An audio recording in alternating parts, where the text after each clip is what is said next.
4 तो 4 8 होते हैं जी 8। ਉਹ 8 ਤੇ ਜਨਾਬ 44 ਹੁੰਦੇ ਨੇ। ਖਾਨ ਸਾਹਿਬ ਇਹ ਤੁਸੀਂ ਨਸਵਾਰ ਰੱਖਦੇ ਹੋ? हाँ जी रखता हूँ जी। ਇਹ ਕਿੱਥੇ ਰੱਖਦੇ ਹੋ? मैं रखता हूँ जी जेब में रख। ਮੇਰਾ ਮਤਲਬ ਇਹ ਨਹੀਂ। ਅੱਛਾ ਇਹ ਦੱਸੋ ਕਿ ਹਫਤੇ ਦੇ ਵਿੱਚ ਕਿੰਨੇ ਮਹੀਨੇ ਹੁੰਦੇ ਨੇ? 7 जी। 14 अगस्त आती है जी फरवरी में। भाईजान मैं इधर बजरी लेने के लिए आता हूँ, मैं चीनी लेने के लिए नहीं आता है। ਜਿਹੜਾ ਸਬਜ਼ ਰੰਗ ਹੁੰਦਾ ਹੈ ਇਹ ਸਬਜ਼ ਰੰਗ ਕਿਹੜੇ ਰੰਗ ਦਾ ਹੁੰਦਾ ਹੈ? ये जी हरे रंग का। ਹਰੇ वालेकुम अस्सलाम। ਬੜੀ ਮਿਹਰਬਾਨੀ ਜੀ ਤੁਸੀਂ ਰਜ਼ਾ ਸ਼ੁਲੀ YouTube ਚੈਨਲ ਉੱਤੇ ਤਸ਼ਰੀਫ ਲੈ ਆਏ ਹੋ ਤੇ ਇਹ ਦੱਸੋ ਕਿ ਖਾਨ ਸਾਹਿਬ ਕੀ ਨਾਮ ਹੈ ਤੁਹਾਡਾ?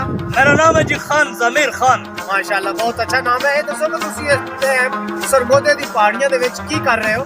जी ये मैं बजरी लेके जाता हूँ पूरा पंजाब में सड़कों के लिए सेल करता हूँ। ਅੱਛਾ ਵੈਰੀ ਗੁੱਡ ਯਾਨੀ ਕਿ ਤੁਹਾਡਾ ਇਹ ਬਿਜ਼ਨਸ ਹੈ जी जी ਇੰਪੋਰਟ ਐਕਸਪੋਰਟ ਦਾ? जी मेरा ये इम्पोर्ट एक्सपोर्ट का कारोबार है जी। ਅੱਛਾ ਮਾਸ਼ਾਅੱਲਾ ਤੇ ਇਹ ਦੱਸੋ ਕਿ ਤੁਸੀਂ ਇੱਥੋਂ ਬਜਰੀ ਲੈਂਦੇ ਹੋ ਤੇ ਕਿੱਥੇ ਕਿੱਥੇ ਇਸਤੇਮਾਲ ਕਰਦੇ ਹੋ? जी ये मैं सड़कों के लिए लेके जाता हूँ। पिछले दिनों को रवाना में ये बजरी पहुँचा है जी मैंने। ਵੈਰੀ ਗੁੱਡ ਤੇ ਇੱਥੋਂ ਤੁਹਾਨੂੰ ਕਿਲੋ ਬਜਰੀ ਕਿਵੇਂ ਪੈਂਦੀ ਹੈ?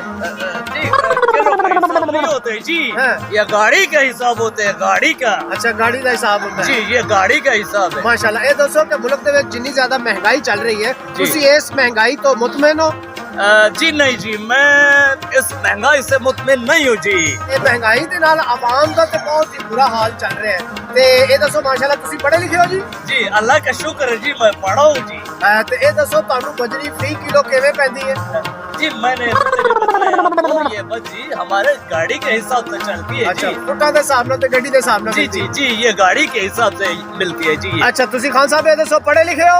हाँ जी अल्लाह का शुक्र है जी। ਅੱਛਾ ਇੱਕ ਸਵਾਲ ਦਾ ਜਵਾਬ ਤਾਂ ਦਿਓ। जी जरूर देंगे जी क्यों नहीं, मैं पढ़ा लिखा हूँ जी। ਅੱਛਾ ਇਹ ਦੱਸੋ ਕਿ ਹਫਤੇ ਦੇ ਵਿੱਚ ਕਿੰਨੇ ਮਹੀਨੇ ਹੁੰਦੇ ਨੇ? 7 जी।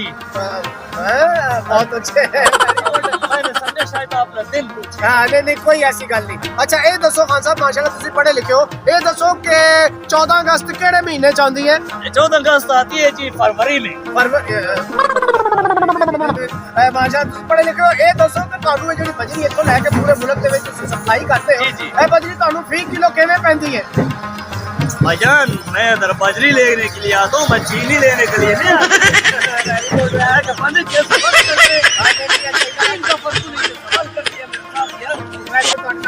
ਇਹ ਦੱਸੋ ਕਿ ਖਾਨ ਸਾਹਿਬ ਇਹ ਜਿਹੜਾ ਸਬਜ਼ ਰੰਗ ਹੁੰਦਾ ਹੈ ਇਹ ਸਬਜ਼ ਰੰਗ ਕਿਹੜੇ ਰੰਗ ਦਾ ਹੁੰਦਾ ਹੈ? ये जी हरे रंग का। ਹਰੇ ਅੱਛਾ ਖਾਨ ਸਾਹਿਬ ਹੁਣ ਤੁਸੀਂ ਮੈਨੂੰ ਇੱਕ ਸਵਾਲ ਦਾ ਜਵਾਬ ਹੋਰ ਦੇਣਾ ਹੈ ਇਹ ਦੱਸੋ ਕਿ 4 ਤੇ 4 ਕਿੰਨੇ ਹੁੰਦੇ ਨੇ?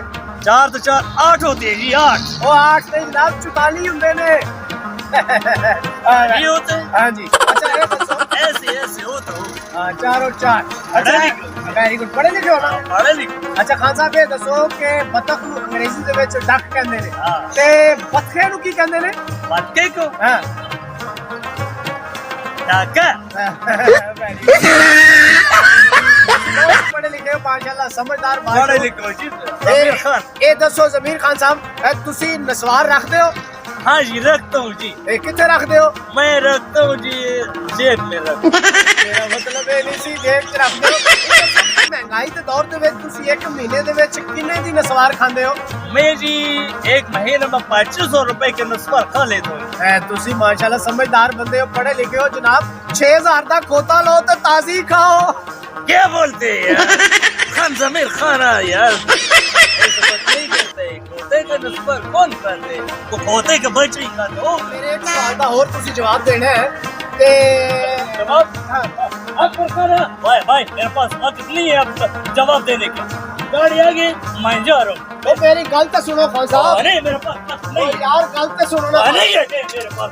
एक तो मुझे घराने वाले चाहिए दूरी कर लेते हैं। ਓਏ ਯਾਰ ਐ ਮੇਰੀ ਗੱਲ ਤਾਂ ਸੁਣੋ ਖਾਨ ਸਾਹਿਬ ਮੇਰੀ ਗੱਲ ਤਾਂ ਸੁਣੋ।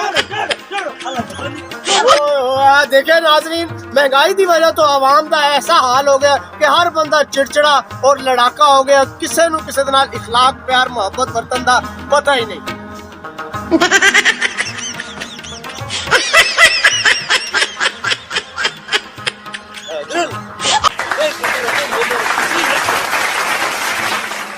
अस्सलाम वालेकुम जी। तो आओ नाज़रीन ਤੁਹਾਨੂੰ ਇੱਕ ਮਿਲਾਨੇ ਆ ਪਿੰਡ ਦੇ ਇੱਕ ਬਹੁਤ ਹੀ ਅੱਛੇ ਕਿਸਾਨ ਜ਼ਿਮੀਂਦਾਰ ਦੇ ਨਾਲ ਤੁਹਾਡੇ ਸਾਹਮਣੇ ਨਜ਼ਰ ਆ ਰਿਹਾ ਜੀ। अस्सलाम वालेकुम जी। वालेकुम अस्सलाम जी। ਇਹ ਜਨਾਬ ਕੀ ਨਾਮ ਹੈ ਤੁਹਾਡਾ? अल्लाह वसाया जी मेरा नाम। अच्छा ਤੁਹਾਡਾ ਨਾਮ ਜੀ ਅੱਲਾ ਵਸਾਇਆ। ਅੱਲਾ ਵਸਾਇਆ ਸਾਹਿਬ ਪੜ੍ਹੇ ਲਿਖੇ ਹੋ? हाँ जी अल्लाह का शुक्र है जी, मैं 7वीं तक गया है जी स्कूले। ਅੱਛਾ ਉਸ ਤੋਂ ਬਾਅਦ ਕੀ ਤੁਹਾਡਾ ਰਾਹ ਬੰਦ ਹੋ ਗਿਆ, ਕੀ ਹੋਇਆ ਸੀ? नहीं जी पिंड तां ते बंदियां जी भाई बीजी करनी होंदी है जी, ਤੁਹਾਨੂੰ ਪਤਾ ਹੈ ਪੱਠੇ ਲਿਆਉਣੇ 100 ਮੱਝਾਂ ਗਾਵਾਂ। ਅੱਛਾ ਚਲੋ ਬਾਈ ਬੀਜੀ ਕਰਦੇ ਹੋ। ਅੱਛਾ ਜੀ ਅੱਲਾ ਵਸਾਇਆ ਸਾਹਿਬ ਇਹ ਦੱਸੋ ਜਿਹੜੀ ਮੁਲਕ ਦੇ ਵਕਤ ਇਸ ਵਕਤ ਮੁਲਕ ਦੇ ਵਿੱਚ ਮਹਿੰਗਾਈ ਚੱਲ ਰਹੀ ਹੈ ਉਸ ਮਹਿੰਗਾਈ ਤੋਂ ਤੁਸੀਂ ਮੁਤਮਿਨ ਹੋ? नहीं जी महंगाई ने तो जी लक तोड़ छड़िया जी गरीब आदमी दा जी। हुण मैं किसान हाँ, मैं अगे मतलब खल दा जेड़ा मतलब बी है जेड़ी दवाइयां ने जी ये सस्तियां मिलदियां अच्छा और सस्तियां कोई नहीं मिलदी, यानी कि दवाइयां महंगी, हर चीज महंगी हो हर शय गई। अच्छा महंगी अल्लाह हो वसाया साहब ये दसो भी तुसी खेतीबाड़ी वाई बीजी किथे करदे हो? पिंडों वार जी। अच्छा अल्लाह वसाया साहब माशाल्लाह तुसी ਜ਼ਿਮੀਂਦਾਰ ਹੋ, ਮੱਝਾਂ ਗਾਵਾਂ ਤੁਸੀਂ ਰੱਖੀਆਂ ਨੇ। ਇਹ ਦੱਸੋ ਕਿ ਮੱਝ ਕਿਵੇਂ ਚੋਂਦੇ ਹੋ? बावा टोंग के जी। ਬਾਮਟੋ ਬਹੁਤ ਅੱਛੇ।